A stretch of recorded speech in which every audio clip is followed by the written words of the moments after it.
નમસ્કાર મિત્રો, સ્વાગત છે બધા મિત્રોનો અમારી યુટ્યુબ ચેનલમાં. હું છું આપનો મિત્ર ભાવિ વઘાસિયા.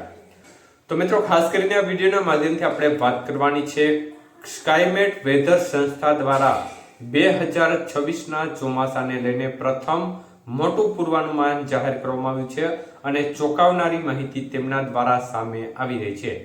તો સંપૂર્ણ માહિતી આ વિડીયોમાં જોઈએ અને આવનારા ચોમાસા બાબતે સ્કાયમેટ વેધર સંસ્થાનું શું કહેવું છે તે વિશેની સંપૂર્ણ માહિતી જોઈએ તે પહેલા જે પણ મિત્રો નવા છે તે ચેનલને સબસ્ક્રાઇબ કરી લેજો.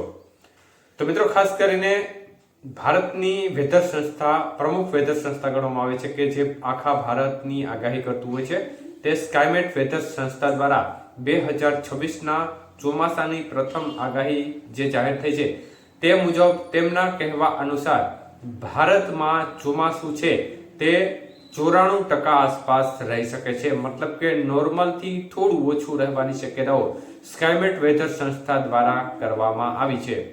તો મુખ્યત્વે તેમણે જણાવી છે કે અલ નીનોની સ્થિતિ છે તે ચોમાસા ઉપર પ્રભાવ પાડી શકે છે અને ચોમાસાનો બીજો ભાગ એટલે કે ઓગસ્ટ સપ્ટેમ્બરનો જે ભાગ છે આ સમયગાળા દરમિયાન વરસાદ છે તેનું પ્રમાણ છે તેમાં ઘટાડો જોવા મળી શકે છે.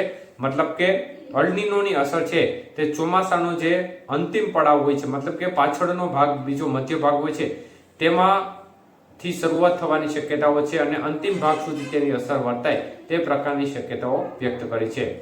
તો મધ્ય પશ્ચિમ ભારતમાં તેમણે રાજસ્થાન, પંજાબ, હરિયાણા સહિતના રાજ્યોમાં વરસાદની ઘટ પણ રહી શકે છે અને નોર્મલ કરતા ખૂબ ઓછો વરસાદ એ ભાગોમાં જોવા મળે તેવી વાત પણ તેમણે કરી છે.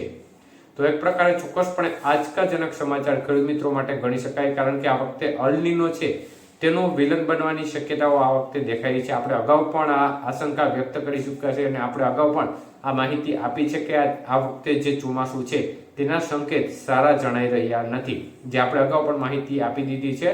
તો તે મુજબ જ સ્કાયમેટ વેધર સંસ્થા દ્વારા પણ મહત્વપૂર્ણ આગાહી આપવામાં આવી છે અને ચોમાસા બાબતે નોર્મલથી ઓછો વરસાદ રહેવાની સંભાવના તેમણે વ્યક્ત કરી છે.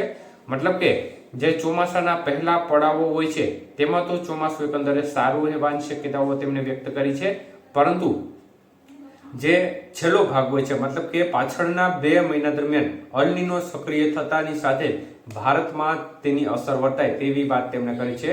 તો હવે આગામી દિવસોની અંદર ભારતીય હવામાન વિભાગ છે તે પણ પોતાનું પૂર્વાનુમાન જાહેર કરશે અને આગામી ચોમાસા બાબતે તેનું અનુમાન છે તે પણ વધુ સચોટ રહેતું હોય છે. એટલે આપણે આગામી સમયમાં જે ભારતીય હવામાન વિભાગનું બુલેટિન જાહેર થશે 2024ના ચોમાસા બાબતનું, તો તે માહિતી પણ તમારા સુધી પહોંચાડવામાં આવશે. તો અત્યારની સ્કાયમેટની લેટેસ્ટ અપડેટ મુજબ 94% એટલે કે નોર્મલથી ઓછો વરસાદ પડવાની શક્યતાઓ સ્કાયમેટ વેધર સંસ્થા દ્વારા કરવામાં આવી છે ભારતના ચોમાસા માટે. અને એક પ્રકારે થોડા ખરાબ સમાચાર ચોક્કસપણે ખેડૂત મિત્રો માટે ગણી શકાય.